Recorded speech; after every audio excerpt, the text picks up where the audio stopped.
Are you getting the Face ID failed error on your iPhone? No worries, you're not alone. This can happen for all sorts of reasons, like a little software glitch, incorrect settings, or sometimes even a hardware issue with the true depth camera. But don't stress, follow along with me and let's walk through some easy steps together. Solution 1. Check out this quick setting. First, open your Settings app. Next, scroll down and tap on Accessibility. Scroll down a bit more, then tap on Face ID and Attention. Now make sure to enable these settings.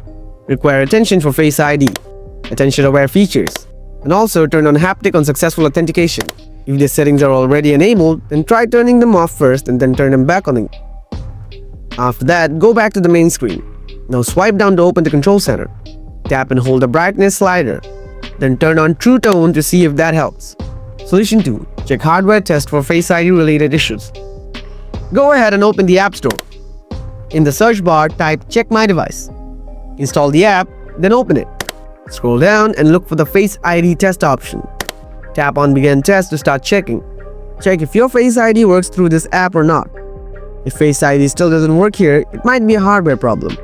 In that case, you may need to contact Apple Care for further help. Solution 3. Reset Face ID. Open Settings on your iPhone. Scroll down and tap on Face ID and passcode. Enter your passcode to continue.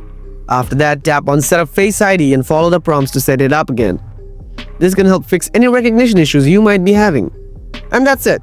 Hopefully, one of these steps helped you fix the Face ID issue. If the problem still isn't resolved, it might be time to reach out to Apple support, especially if it's a hardware issue. Let me know how it goes or if you need any more help. Thanks for watching, and I'll catch you in the next video.